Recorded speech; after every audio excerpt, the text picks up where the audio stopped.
रोकल गल, टोकल गल, छोड़ल भी गल, राखल भी गल, कभी काल तो परखल भी गल, बस उनकरा समझल कभी ना गल।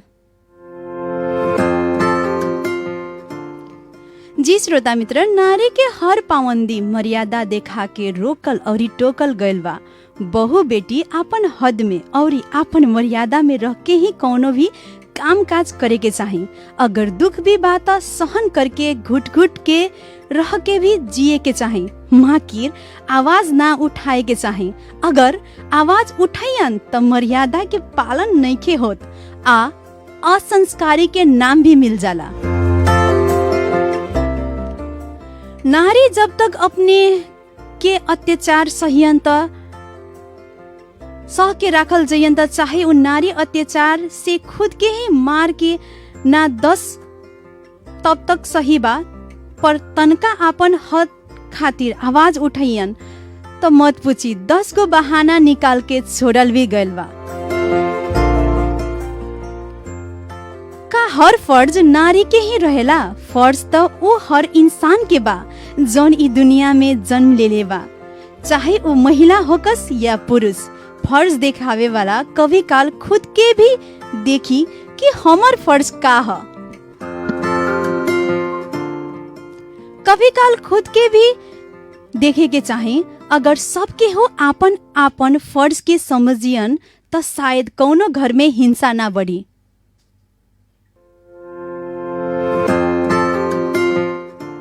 अंत में कहल जाओ त एक नारी के ही हर नजरिया देखे के नजरिया हमने के चाहे वो बुरा होकस या अच्छा, माकिर कभी भी हमने के नारी के समझे के कोशिश नहीं किसन कैले कि उनकर भी भाव बा, उनकर भी इच्छा बा और उनकर भी अधिकार बा। प्रणाम आ स्वागत बाबिन, सुन रहल बानी रेडियो सानवी 96.4 मेगाहर्ट्ज के कार्यक्रम संघर्ष आई आवाज अपने के संगतिया हम मानती के हमरा टेक्निकल साथ दे रहल बानी हमी के सहकर्मी साथी सानो जी। त श्रोता मित्र, अपने लोग के मालूम ही बा कि ई कार्यक्रम हर शनिचर के दोपहरिया नेपाल खबर के बाद आवेला और ई कार्यक्रम में हमें के महिला सबके इंक्रीजिंग करे खातिर या महिला सबके दुख संकट या अधिकार पावे खातिर या हिंसा न्यून करे खातिर का करल जाओ, ई सब समस्या हमी के राखे निसन और हमी के गेस्ट लोग से विचार भी पूछताछ करे निसन। और श्रोता मित्र, त हमी के आज के गेस्ट वानी जौन की हमी के टेलीफोन संपर्क में वानी जनता समाजवादी पार्टी के केंद्रीय सदस्य मुन्नी श्रीवास्तव जी। स्वागत बा कार्यक्रम संघर्ष में। धन्यवाद बा मानसी जी। मुन्नी जी, का हाल खबर बा? अभी कोविड में केंगे बचल बानी बचाइल बानी? जी अभी हाल खबर तो हो जाई तो ठीके ठाक नहीं के काई कोविड के समस्या बाटे। जी जी, एकरा के लेके खास करके अब हमनी के एगो जनता के बीच रहे वाला एगो राजनीतिक कर्मी बानी सन, ओकरा चलते जनता के बारे में विशेष सोचता नहीं सन, वही से लेके थोड़ा सा हाल ठीक नहीं के। यानी ये कहल जाओ कि अभी एकदम बिजी बानी लोग, अपने लोग मतलब जनता सबके सेवा देवे खातिर। जी जी जी जी जी। अच्छा, देवे की भी चाहे, काहे से जनता बा तो अपने लोग बानी लोग, अपने लोग बानी लोग तभी जनता बा, है कि ना मुनि जी? जी जनता बा तबे हमनी के बानी। जब जनते ना रहे तो हमनी के राजनीति कर्मी और महिला शक्तिकरण कहाँ से रही? ना रही। एकदम सही कहनी। और ये मुनि जी, जैसे कि ई कार्यक्रम में हर मतलब एपिसोड में हम एगो स्टाटस ही लेके आउने और ये हमार पहिल का सवाल उहे स्टाटस के साथ में ही रहेला। और आज के एगो स्टाटस बाटे अपने खातिर कहल जाओ, कैसे एगो महिला के इंक्रीजिंग करे वाला अपने लोग कर्णधार हैं लोग, कैसे अपने लोग केने दुख होता, केने केकरा दिक्कत होता, उ सब अपने लोग देखे लो। राजनीतिक एगो इस सिर्फ ना है कि राजनीति करल, अपने लोग सब देखने लो कि केने महिला पर भी अत्याचार होता, कहाँ महिला के सुरक्षित कर सके सन, सब अपने लोग देखने लो। उहे मतलब नजरअंदाज करके ही आज के ये स्टाटस बाटे। औरत के रोकल गइल बा, टोकल भी गइल बा और कभी काल त छोड़ल भी गइल बा, राखल भी गइल बा और कहल जाओ तो परखल भी गइल बा, बस उनकरा के समझल नहीं के गल। एमे अपने के विचार का बाटे? देखी, महिला के रोकल भी गेल बा, टोकल के भी गेल बा, छोड़ल के भी गेल बा, राखल भी गेल बा। जी जी, एकदम समय इतना सार्वजनिक बा जे रुआ इतना बढ़िया क्वेश्चन कइले बानी जी, जेकरा खातिर हमरा के हृदय के से धन्यवाद बा। जी धन्यवाद। वाकई में औरत के दर्द कोई नहीं के समझ ले। इतिहास गवाह बा जे हर एक जगह पर जैसे कि रुआ रोकल गेल बाटे तो उ सीता से ये मिलता जुलता प्रश्न बा। जी, जे जी। लक्ष्मण जी जो जनता के लॉकडाउन पढ़ रहलन, हाँ हाँ जेकर उल्लंघन कैली ओकरा चलते उनकरा के रावण हर के ले गेल। जी जी। वही समय में लक्ष्मण जी सीता के समझैले भी रहलन जे भाभी आप जो है ये मतलब ये झोपड़ी से बाहर मत आइएगा, मेरा अनुरोध है। जी जी। जेकरा चलते उ ना मन ली, जेकरा चलते एगो मतलब रामायण रचल गेल बा और समझावल भी गेल बा। और ओकरा बाद में ओकर दर्द पीड़ा श्री रामचंद्र जी ना समझलन। हेलो सुने तनी। जी जी। अपने के विचार बहुत अच्छा लगा था। हाँ जौन की रुआ कहत है वो लास्ट में जौन आओ तो श्री रामचंद्र जी पर।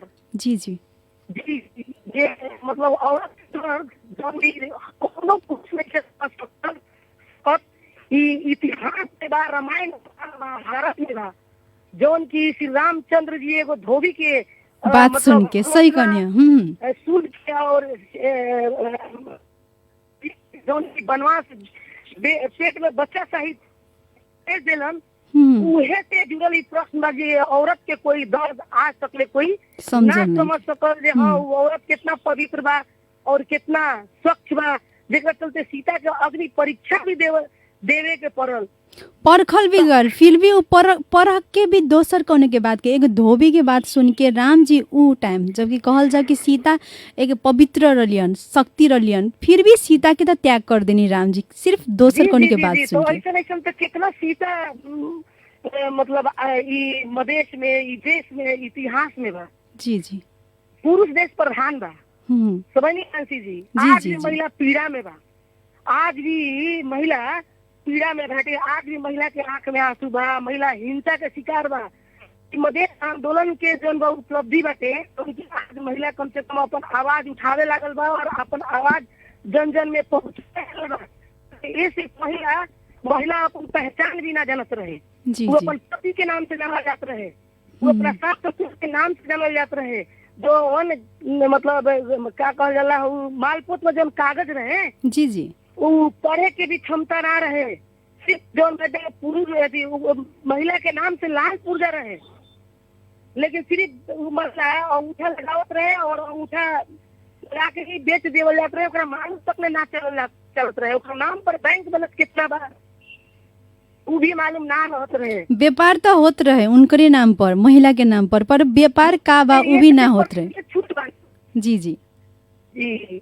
तो ये सब तो कमी कमजोरी बाटे नु हमनी के मदेश में भी बा, देश में भी बा, महिला पुरुष में विभेद भी बा।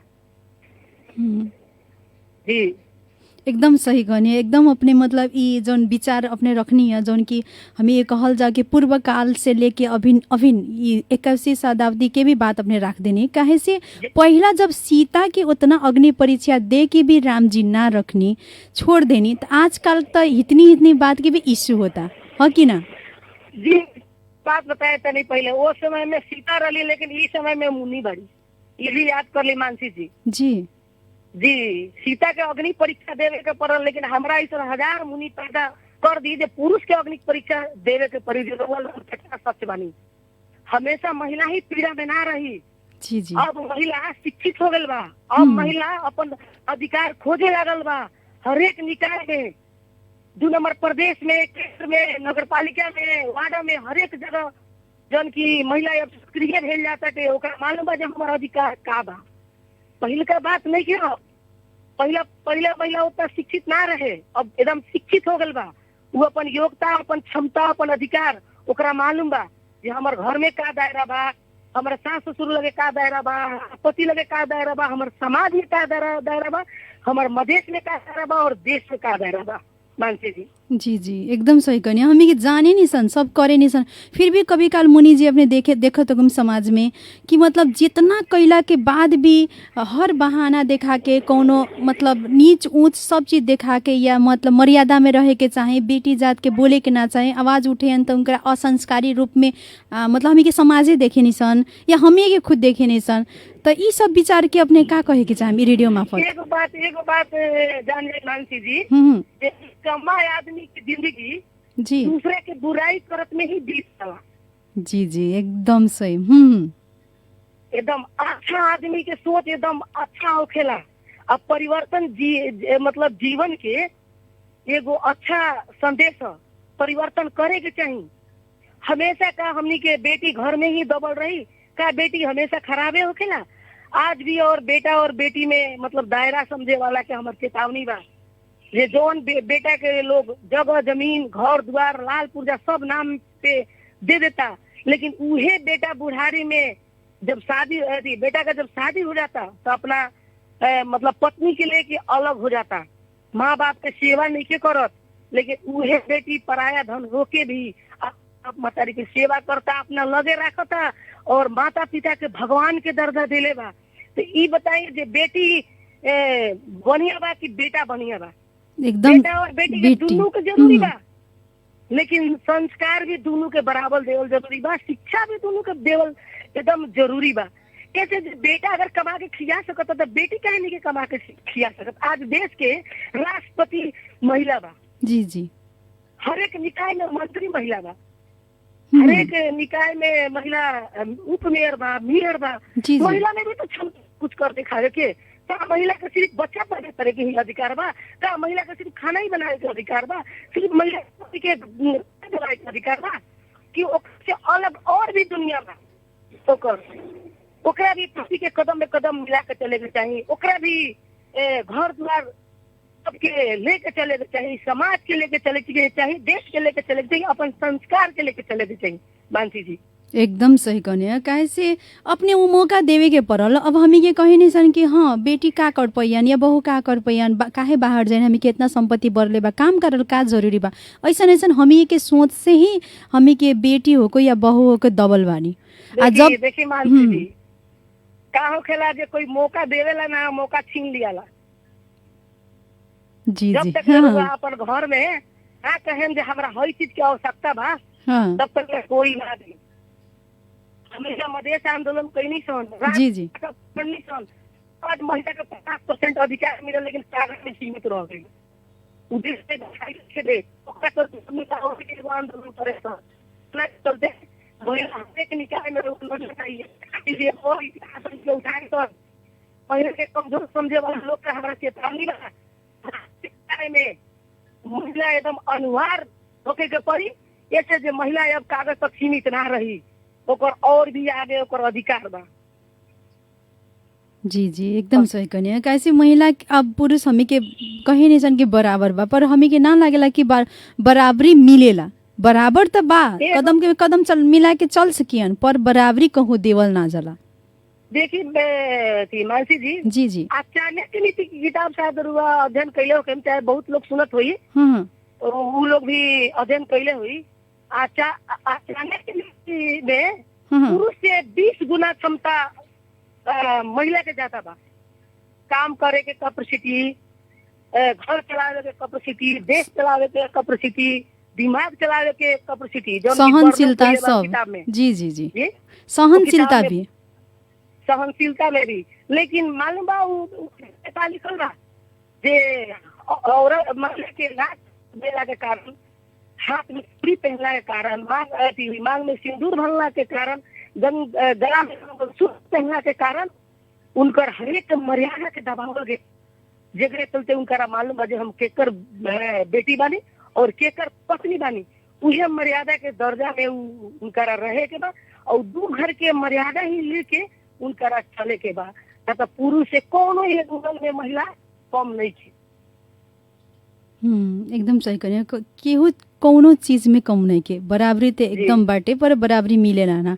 और एक और बात मुनि जी पूछे, जैसे कि मतलब अपने राजनीतिक दल के अपने केंद्रीय सदस्य हैं जौन की जनता समाजवादी पार्टी के, तो अपने के ई लाइन में राजनीतिक और जाए में अपने के खुद के इच्छा रख हटे कि मतलब एमे अपने इंटरेस्टेड रख कि हम राजनीतिक में जाएम कि मतलब परिवार के उसे कि या मतलब केहू के सेवा करे के माध्यम से, मतलब कथी सोच के अपने राजनीतिक ओर गई? हमारे राजनीतिक में मतलब हमारा पहले शुरू में कोनो इंटरेस्ट ना रहे। जी जी हमारे घर परिवार के लोग चाहत रहे जो हमार बेटी, हमार वाइफ, हमार बहू राजनीतिक में आओ। हमारे हस्बैंड के बहुत ज्यादा प्रेशर रहे जो हमार वाइफ मतलब राजनीतिक में जास। हाँ उनकर एकदम सपोर्ट रहे, लेकिन हम बिल्कुल राजनीति से हम एकदम अलग रहे के चाहत रहनी। हम्म। हाँ, लेकिन हमारे शुरू से ही मतलब ऐसा कति मतलब भयल कि मतलब अपने के जाही के परल आज के डेट में अपने एगो राजनीतिक ओर से ही चिन्हता नहीं। बतावत बानी अपने के जी तो हमारे शुरू से ही हम समाज सेवा करत रहनी, लेकिन राजनीतिक से हमारा उतना इंटरेस्ट ना रहे। लेकिन हमारे घर परिवार खास करके हमारे हस्बैंड के में बहुत ज्यादा सपोर्ट रहे जे हम राजनीति में जाई, हम जनता के सेवा करी और हमार नाम कन कन कन में पहुंचे। जी जी। लेकिन उनकर सोच पूरा भेल में बाद में हम राजनीति में एगो दल बल के साथ जोर से हम प्रवेश भी कैनी और जनता के सेवा करे में भी लागल बनी। हमारे चैप्टरे होखेला खाली महिला। हाँ। हमेशा रुआ देखत हो कि हमेशा महिला के ही हिंसा, महिला के ही तालीम, महिला के ही शिक्षा फ्रॉड, महिला के ही सिलाई कटाई, महिला कैसे सक्रिय, ये हमारे एकदम सोच रहेला। महिला के किंग आगे बढ़ावल जाओ। जी जी जी जी। ये दूसरे बहुत सारा लोग कहेला कि महिला ही महिला से जलेला, लेकिन हम कहिले जे ना, महिला ही महिला के आगे बढ़ावेला। हमारी ई सोच है। ये बात सही है, मतलब ये पॉइंट निकलने है कि मतलब बहुत लोग आवे नहीं लोग मतलब या मतलब हमें के देखे ले भी बानी सन एक महिला ही महिला के बुराई करेला या एक महिला ही महिला के टांग खींचेला। एमे चाहिँ अपने कथी कहे के चाहिँ मतलब अपने के नॉलेज अनुसार अपने के विचार अनुसार एमे मतलब अपने कथी देख ले बानी कि सही में महिला ही महिला के दुश्मन है? जी जी जी ना ना, ये 100% कम करता है। ये काम होकेला जे कहीं ना कहीं पुरुष शामिल होकेला, पुरुष शामिल होकेला जेकर चलते एगो महिला के एगो धार बना दिया ना, समझ नहीं का होकेला जे अगर जैसे कि घर में 12 मिनट बा, ससुर अगर मान लीजिए सास देख ली तो खाना के बनैलो तो पतो ही है जा नूने कम बा, ससुर कहिए जे घूमा पके बस मतलब औरत में झगड़ा छूट जाइए, सास पुतों का झगड़ा शुरू हो जाए। तो हिंसा के पुरुष के एकदम स्टार्टिंग में देखल जाओ तो पुरुषे से हिंसा हो रहा बाटे स्टार्टिंग तक। जी जी जी। तो वो तो एगो दिखाओ महिला महिला के हिंसा कर रहा बा, ई कांसेप्ट है, लेकिन महिला के हिंसा ना करेगा। और तो महिला के 4 गो घर में देर बता ठीक है, ओकला जहाँ 4 गो बर्तन रहे खुला बड़ा तो ढलर मड़ल बोला फिर ना होकेला तो आनंद भी जीवन में ना आवेला, ओके के भी चाहिए। जी जी, तनका न खटपट तो होके के चाहिए, खटपट ना रही तो आनंद ना आई और जीवन जिए के रहस्य भी थाना चली। जी, तो पूरा ही थोड़ा सा उथल पुथल होता और घर में होटल तक का भी एकदम सही करें। और मुनि जी एगो और प्रश्न अपने से पूछे के जाम चाहिए अपने राजनीतिक क्षेत्र से बानी और राजनीतिक क्षेत्र के एगो प्रश्न हमारे मन में बाटे जौन कि अपने से सवाल करे के चाहें कि मतलब हमें के संविधान में 33% महिला के अधिकार बा के एकदम सुनिश्चित बाटे, हमें के कागजी रूप से सुनिश्चित बा। अपने मतलब एगो केंद्रीय सदस्य हैं जनता समाजवादी पार्टी के, अपने के विचार से मतलब का लागेला कि सही में अपने के राजनीतिक ओर होको, परिवार ओर होको या समाज ओर होको या देश ओर से सही में 33% अधिकार मिलल बाटे महिला के? देखिए बताओ तनी 33% अधिकार के तो छोड़ दी, 2 नंबर प्रदेश के तो मुख्यमंत्री 50% बढ़ल। आप कहले बड़न जब 2 नंबर प्रदेश के मुख्यमंत्री जी के 50% हम अधिकार देनी, हर एक निकाय में 50% महिला हमनी के सहभागी रही। समझ नहीं संविधान में तो 33% अधिकार मिलने वाले, लेकिन हमारा लगता है दोनों एक कागज में सीमित बा। अच्छा। हाँ, अभी तक ले महिला हम 33% हमारा ना 2 नंबर प्रदेश में दिखाई देता है ना हमारा लगता है केंद्र में दिखाई देता। जहाँ भी महिला के सीट आवेला पुरुष लोग खा भी रहेला। वो हर एक देश से मतलब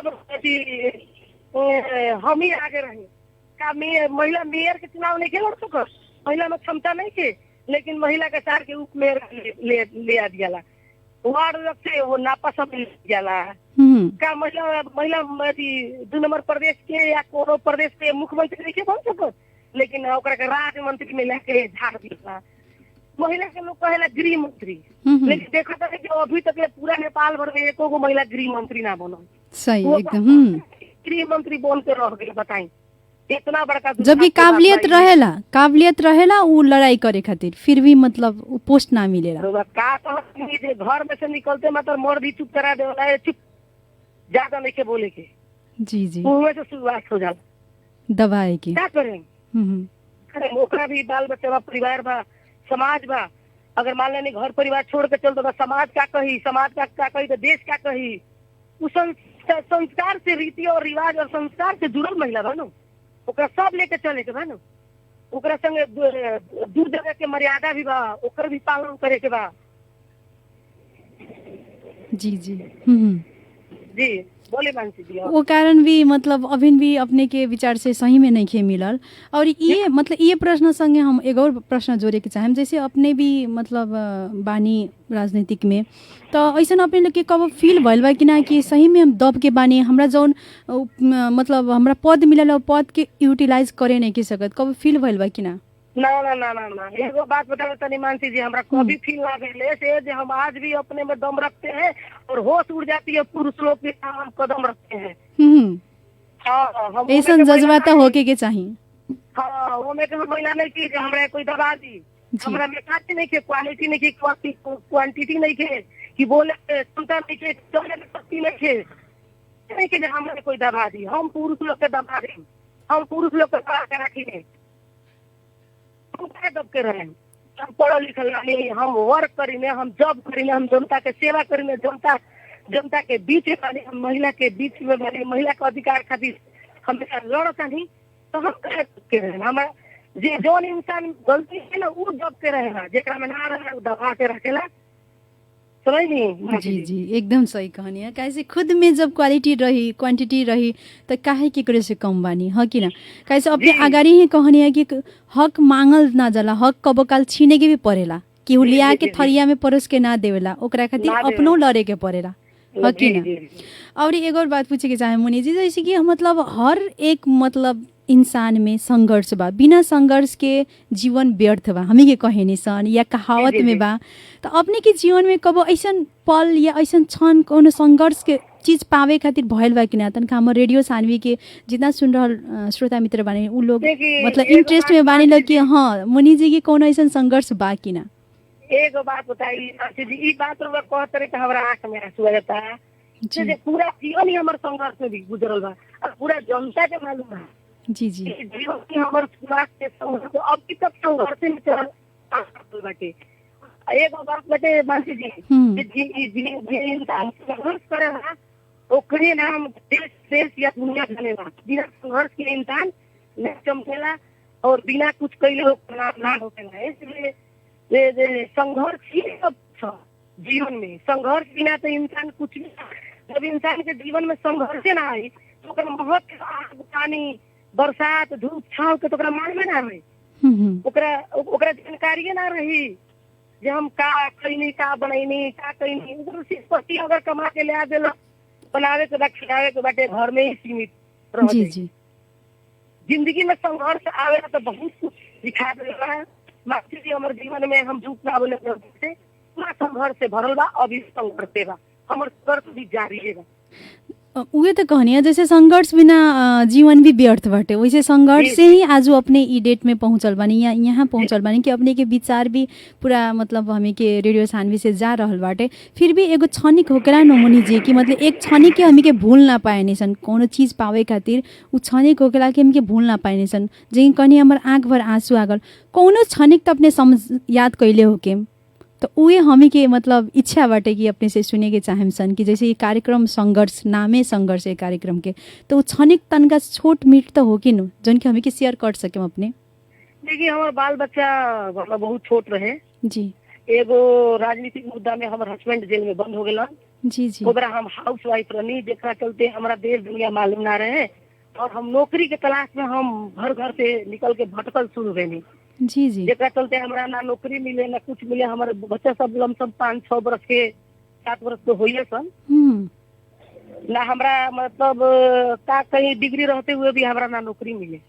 अच्छा। बहुत सारा संघर्ष करते करते करते करते तो हमरा एगो छोटा मोटा नौकरी मिला, जेकरा से उहे नौकरी से हम एगो मैनेजर के कुर्सी तक ले हम आज आयल बानी। हमरा हो गल कम से कम 16 बरस वो इसमें नौकरी करते। छोटा से ही हम जाके बड़ा कुर्सी तक विराजमान बानी। वही से कहनी है जे हमर बहुत संघर्ष के ही जीवन बाटे। आ संघर्ष करते करते ही हमरा मालूम बा हर एक महिला के दुख दर्द हम बहुत बढ़िया से समझी। हम महिला के कभी खराब हम ना कहे के चाहिए। ऐसे जे वो अच्छा भी करेला तो भी वो हालात से, और बुरा भी करेला तो भी वो हालात से। महिला कभी गलत हो ही नहीं के सकत। वो अपन बाल बच्चा के कमा के खियावे खातिर, ओकर परवरिश करे खातिर वो कुछ भी करेला तैयार रहेला। एमे कोनो शंका नहीं के। वो एगो माई के रूप में, ओकरा बाद में एगो पत्नी के रूप में, एक बहू के रूप में, एगो बेटी के रूप में, ओकर देखी जीवन तो पूरा संघर्ष में ही भरल बाटे। और आज देखी जब हम मंजिल पा ही ले बानी, आज सब कुछ ठीक बा। काल एगो छोटा सा नौकरी के क्लास में रहनी, आज मैनेजर कुर्सी पर बानी। ओकरा बाद में आज देखी कितना लोग के फैक्ट्री और कितना लोग के नौकरी हम लगावे। समय समय के बात है। तो वही से तो कहनी है जे पूरा जीवन ही हमारे संघर्ष में गुजर गए। मतलब कहल जाओ मुनि जी कि ये अपने के क्षणिक रहलक। सही में हमरो भी मतलब अपने के बोली सुन के ही लागल कि सही में वो वक्त में अपने का बीतल हो कि जब डिग्री हाथ में, कहल जाला कि डिग्री रही तो सब चीज रही। वो वक्त में अपने के डिग्री रहल भी अपने के वो डिग्री काम ना आवत रहे। बताई कितना संघर्ष कईने अपने। जी बहुत संघर्ष। पैर में छाला पड़ गए, पूरा चेहरा घाम से जल जाए। ओकरा बावजूद हार नहीं जीवन। अपन बाल बच्चा के कमा के खियावे खातिर हम हरेक परिश्रम कैले बानी। सर पे कफन मनले बानी, घाम पानी धूप हरेक चीज से झेल के ही आज हम कुंदन बनल बानी। वही के चलते हम कोई के भी दर्द के दर्द समझे। हमरा दरवाजा पर कोई आ जाला, जी जी, कोई कुछ मांगे, ओकरा बोले के ना पड़ेला। हम सबसे पहले निकाल के ओकरा के हम सहयोग। ऐसे जे हम अपन बुरा दिन देख ले बानी। जब अपन बुरा दिन याद आवेला न तो लोग जब सामने आवेला तो बहुत कुछ याद आ जाला न। शायद हो सकेला ये भी उहे दिन से गुजर कोई की। आज भी अगर कोई हमरा लगे सिफारिश करे आवेला न, सबसे पहले फोन उठा के लेडीज लोग आवेला और रोहेला जे हमर पति अंदर बंद बाड़न, हमर मतलब हेंग है। हम सबसे पहले फोन करके वो चीज में हम सिफारिश करिए। ऐसे जे उस दर्द से हम गुजरल बानी। जे कितना तकलीफ होखेला, जे एगो बिना मतलब पुरुष के जीवन काटल कितना संघर्ष और कितना मुश्किल होखेला। और इस समाज ओकरा पर का लाछना लगावेला, कौन नजरिया से देखेला। संघर्ष के बाद ओकरा चले के पड़ेला, जले के पड़ेला। ये कोई हमरा से पूछो, ये हालात से गुजरल व्यक्ति बानी हम। सही कहनी। कैसे कहल भी जाला कि आदमी सुख के पल बहुत जल्दी भूल जाला पर दुख के पल ना भूल पाएला। वो दुखे हटे कि हमें के आगाड़ी बढ़ावेला, हमें के वो दुख झेल के अपना आप के और ही मजबूत करे नहीं। जैसे कि आज के डेट में मुनि जी अपने बहुत मजबूत लेडी बानी। अपने के बोली से, अपने के ये इंटरव्यू से लागता कि मतलब अपने मजबूत बानी। और ये आदमी कहेला कि औरत बाहर से दिखावे खातिर मजबूती रहेला, भीतर से खोखला। पर दुख संघर्ष वो औरत के भीतर से भी मजबूत बना देला, हाँ कि ना। देखिए मानसी जी, रुआ बहुत सुंदर बात कहनी है। लेकिन लोग कहेला जे अथी महिला के मन जौन होखेला नि कोमल होखेला जी, अंदर से कड़क होखेला और ऊपर से कड़क होखेला और अंदर से नरम होखेला जी। हाँ, लेकिन महिला इतना भी कमजोर नहीं के जो ओकरा मालूम नहीं के जे हाँ का कहला से ओकर उपलब्धि हुई। ऐसे एगो कवि कहले बा जे करत करत अभ्यास जड़मती होते सुजात, रस्सी आवत रस्सी जात तब ही परत सिर पर निशान। अगर महिला अगर कर्तव्य करे तो वो हरेक क्षेत्र में जीत सकता। कोनो चीज ओकरा ला बड़ा नहीं खेले, चीज ला कर्तव्य करे के पड़ी। ओकरा एगो इनार में रस्सी जैसन घीसे के भी पड़ी, ओकरा टूटे के पड़ी, जुटे के पड़ी और फिर हिम्मत और हौसला के साथ चले के पड़ी। तबे ओकर मंजिल और कामयाबी एक दिन जरूर चुनी। हमरा आशा बा मानसी जी। एकदम एकदम एकदम एकदम सही कहनी। जौन कि अपने के बात और विचार सुना था हमरा बहुत अच्छा लगा था कि सही में एक महिला चाहे तो कुछ भी कर सकी पर करे के पड़ल।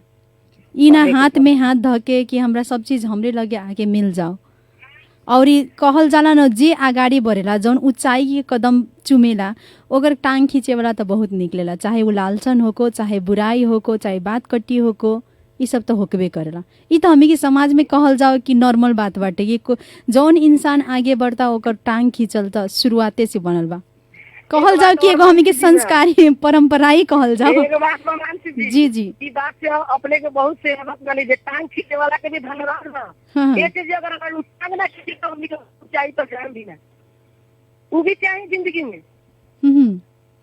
हाँ, ऐसे जो इंसान जब क्रिटिसाइज करेला ना, तो इंसान और ही आगे के बढ़े का प्रयास करेला। दोस्त और दुश्मन दोनों चाहिए जीवन में। अगर दोस्त और दुश्मन दोनों ना रहे तो इंसान ऊंचाई पर भी पूजे ना सकी मानसी जी।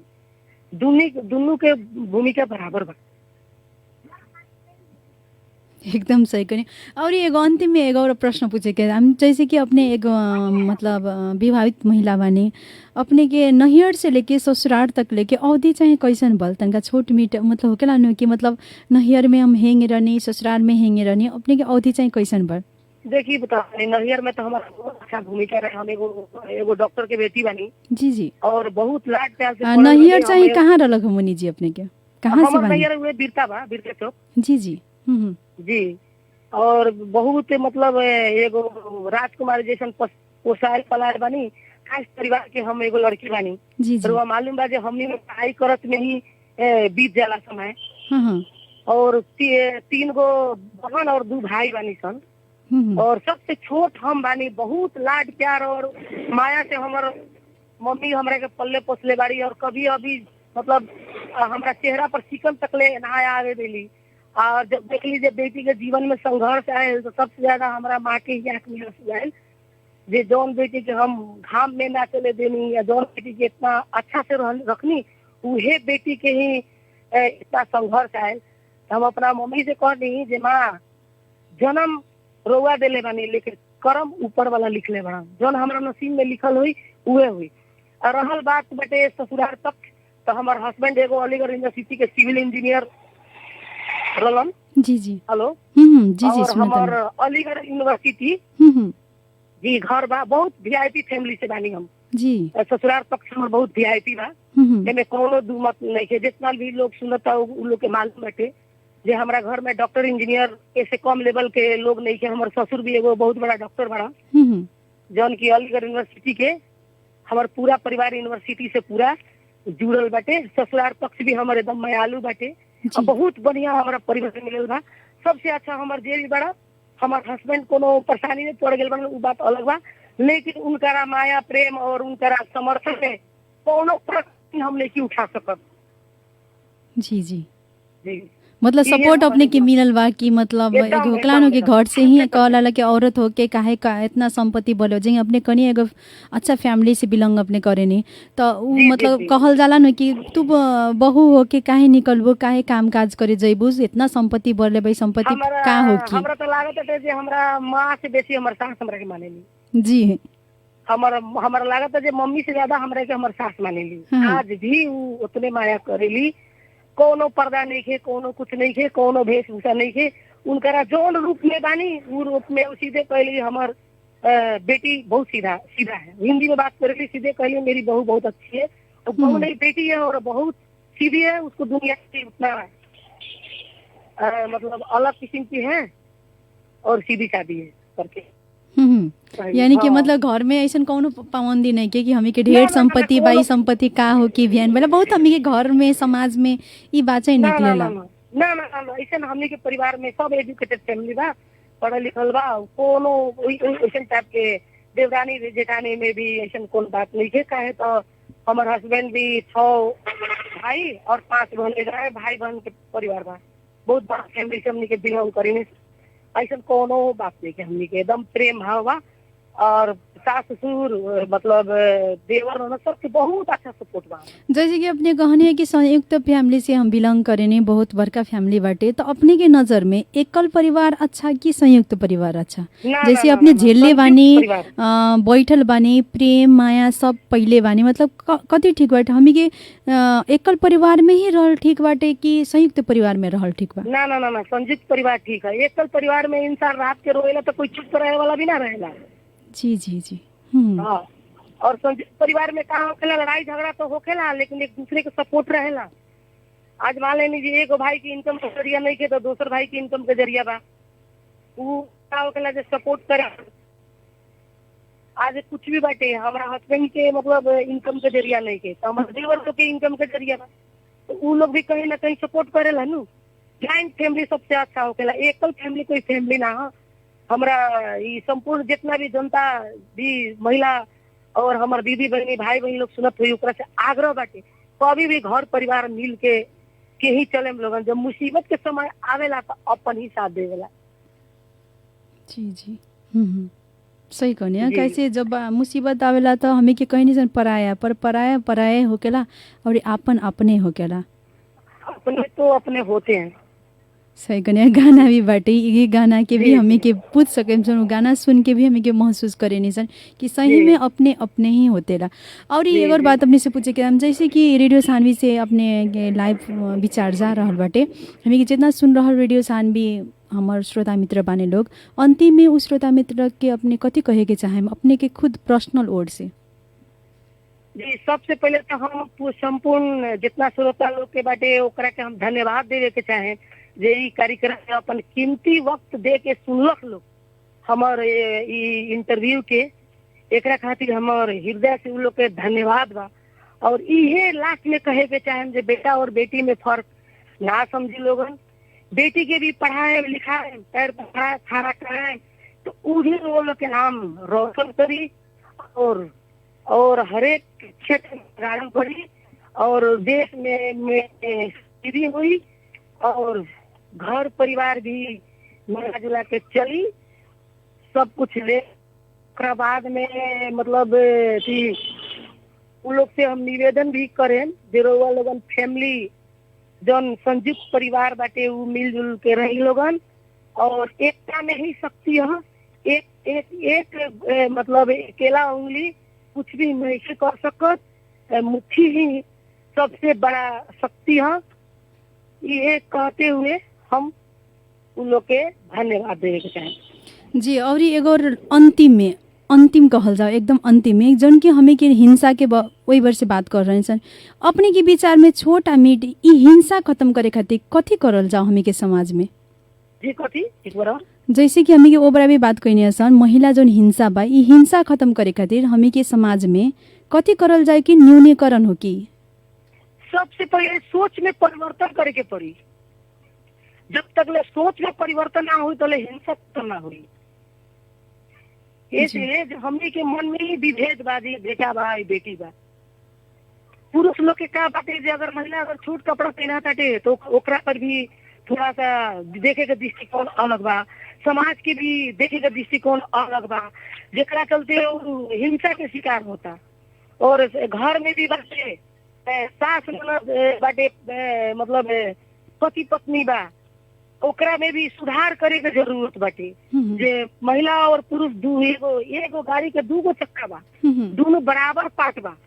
अगर एक दूसरे के समझ के अगर चलत नहीं तो कभी कोई हिंसा के शिकार ना हुई। और महिला के भी आत्मबल बने के पड़ी, ओकरा सेल्फ डिपेंड बने के पड़ी, ओकरा खुद कामयाब होके के पड़ी और ओकरा हर एक क्षेत्र में निकल के मतलब लड़े के पड़ी और मतलब नौकरी करे के पड़ी या मतलब पढ़ाई करे के पड़ी और हर एक क्षेत्र में उनकर एकदम सक्रिय भूमिका रही। जी जी तबे जाके कहीं ना कहीं हिंसा खत्म होगी। जी सही कहनी। और ये मुनि जी हमें के बहुत अपने के महत्वपूर्ण समय कहल जाओ कैसे अभी के डेट में तो अपने लोग बिजी ही बानी लोग जनता के सेवा करे खातिर वैसे अपने महत्वपूर्ण हमें के समय देनी ओकरा के हमें के रेडियो के तरफ से स्पेशली कहल जाओ हमार तरफ से बहुत बहुत धन्यवाद बा अपने के। जी मानसी जी आपने के भी हृदय से बहुत बहुत धन्यवाद बाटे कि रोहन एक मतलब इस कार्यक्रम में हमारा के जोड़नी लोगन और बोले के मौका देनी लोगन एकरा खातिर खास करके राष्ट्रीय जनता पार्टी के केंद्रीय सदस्य मुनि श्रीवास्तव के तरफ से बहुत बहुत रोवा लोग के दिल से धन्यवाद बा मानसी जी। जी धन्यवाद बा मुनि जी, नमस्ते। नमस्ते, बाय। जी श्रोता मित्र, मुनि जी के मतलब बहुत अच्छा विचार रख और ये पूर्व काल से लेके अभिन तक ले कहल जाओ 21वीं शताब्दी जौन कि कलयुग कहल जाओ, कलयुग तक के मतलब हम विचार बतैनी कि पहिला के भी विचार एक के रख अभिन के विचार तनका सुकुन छोट बात में एगो धोबी के बात सुन के भी राम जी अपन पवित्र सीता जी के भी त्याग कर दिली। तो अभिन के डेट का बटे एक नारी के गलत साबित करे खातिर कुछ भी आदमी कर सकता है कि ना। ये बात एकदम सही में उ पूर्व काल के भी लेके या अभिन तक लेके बात दोनों जोड़ के उ कहनी बहुत ही अच्छा बात कहनी और बहुत अच्छा एगो संदेश भी देनी है कि सही में हमें के दोसर कोने के बात से हमें के खुद के घर बिगाड़े निसन, खुद के अपन मतलब परिवार में कोलर डाले निसन। एक बार अपन दिमाग या अपन दिल से ना सोचे निसन कि कथी सही बा कथी गलत बाटे। ओइसे श्रोता मित्र, हाँ हमें के मर्यादा दिखाउने सन हर एक महिला के कि हेंग ना करे के चाहिए, होंग ना करे के चाहिए। पर कभी काल हमें के पुरुष के भी समझे के पड़ल कि हमें के कुछ फर्ज बाटे, हमें के कथी कैला से ठीक बा आ कथी ना कैला से ठीक बा। हर फर्ज हम एक महिला के ना देखम, अपना पर भी वो फर्ज पूरा करे के पड़े कि हाँ दोनों जना के फर्ज बा, वो अपन फर्ज निभैन। आ यदि एक महिला अपन फर्ज निभैन, एक पुरुष अपन फर्ज निभैन, तो सही में वो घर एकजुट होके और अच्छा रहे आ खुशी रहे। आ घर हर घर में ई चाहे फर्ज अपन अपन देखे हम लोग तो एगो एक घर ना हर एक घर घर में उहे मतलब अच्छा रही आ उहे खुशियाँ रहे और समाज भी एकजुट होके आगे बढ़ी। ई केहू ना कहे कि अपने की बेटी पर बितरल बा हमारा पर ना, ई सब केहू कहे कि उनकर बेटी भी हमर बेटी है, उनकरा दुख होता तो हमारा भी तकलीफ होता। सोच के यदि सब केहू एकजुट होके हमी के समाज के जौन विकृति बाटे एकरा हटाएम सन तो सही में स्वच्छ समाज के स्तंभ खड़ा कर सकेम सन। ये कहते आज के ये बात विचार रखते हमबो मानती विदा मांगे चाहता नहीं। अभी सुनते रहें रेडियो सानवी 96.4 मेगाहर्ट्ज।